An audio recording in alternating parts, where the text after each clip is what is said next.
大家好，我是依依。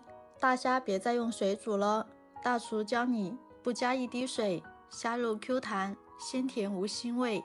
白灼大虾是家庭菜中常见的大虾做法，尤其适合新鲜活虾，简单烹饪就能激发出香肉最本真的鲜甜口感，紧致 Q 弹，带着自然清新，让人百吃不厌。不过，最近和一位饭店大厨交流时，他透露了一个关键细节，现在餐厅里早已不用传统的水煮法了，原来都是直接用水煮，或者让虾的鲜味随汤汁流失，还可能残留腥味。大厨分享了一个独家秘诀，全程不加一滴水，用焖煮的方式锁住鲜味，虾肉不仅更加鲜嫩多汁，还能彻底告别腥味。下面一起看看具体是怎样做的吧。很多人不知道如何正确处理大虾，有的朋友直接把虾头给它去掉，有的直接放在水中煮就开吃了。这么做不卫生，还流失掉很多营养。所以今天花1分钟告诉大家，大虾到底该如何正确处理，特别是虾头，千万不要直接扔了。第一个，虾须虾脚给它剪掉，这里很容易藏污纳垢，剪虾脚虾须也便于烹饪和摆盘。第二个必须处理的部位就是虾腔，这里特别尖锐，一不小心容易伤到别人。第三就是虾胃，很多人不知道虾胃在哪里，直接把虾头扔掉了，非常的可惜。因为虾头里面有一个非常营养又好吃的物质，叫做虾滑，其实它就在虾腔的下方。去掉虾腔后，虾胃就轻轻地抽出来了。虾胃是必须处理的位置，它是虾的消化系统，所以一定要扔掉。处理起来也非常的简单，我们从虾身和虾脑的连接处扒开一个口，用手轻轻挤压虾头的位置，虾脑就能被完整挤出来了。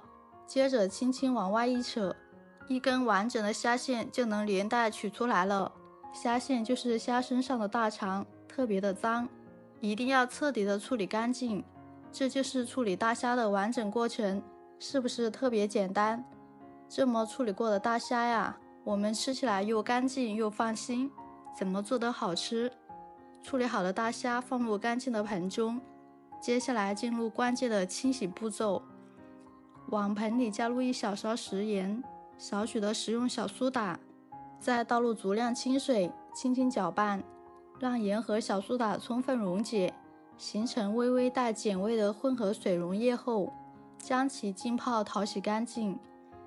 部分不良养殖户可能会在养殖过程中违规使用孔雀石露等违禁药品，所以清洗时加入食盐，不仅能够杀菌消毒，还能通过渗透压让虾肉微微收紧，提前奠定 Q 弹口感。而小苏打的弱碱性条件能破坏孔雀石绿等有机的化学结构，还可以有效分解虾表面的粘液和杂质，同时中和腥味物质，让虾肉更纯净。淘洗干净，将其倒掉脏水。我们把大虾多换水漂洗1-2次，直到水质不再明显变脏，说明清洁就完成了。这样清洗好的大虾吃起来口感会更加的鲜嫩，同时还可以减少更多的腥臭味。先放一边。接下来准备食材：一把小葱切成小段，一块去皮生姜切成薄片，几瓣大蒜切成薄片，这些都是做无水白灼虾的关键大料，切好先放一边备用。另外再取几根小葱切成葱花，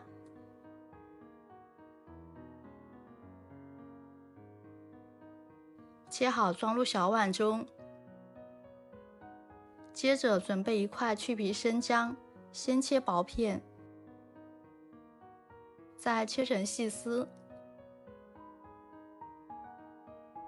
最后切成姜末。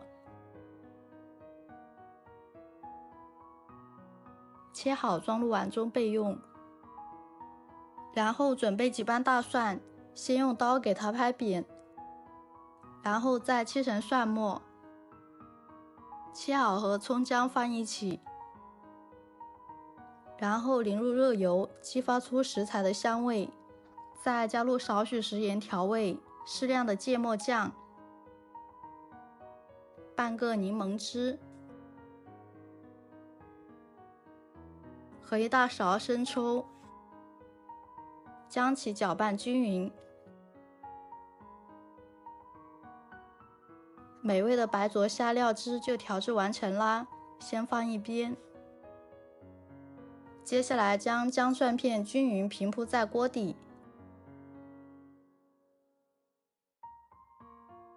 再撒入葱段。亲爱的朋友们，制作视频不易，依依每天分享一道简单易学的小技巧。要是今天这个视频对你厨艺有所帮助的话，请记得给依依点个赞或者评论转发一下，让更多朋友学会。非常感谢大家的支持和鼓励。把处理好的大虾整齐码放其中，保持虾身舒展，然后沿锅边淋入2勺料酒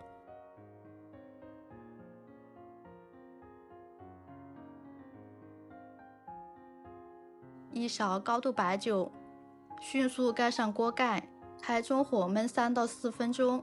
这个时间能让酒精充分挥发，带走腥味。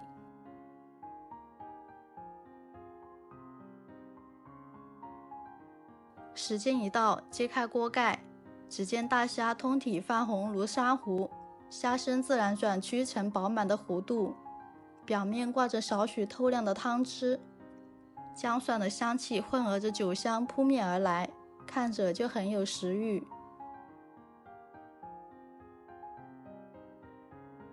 将大虾小心摆入盘中，围成花朵状。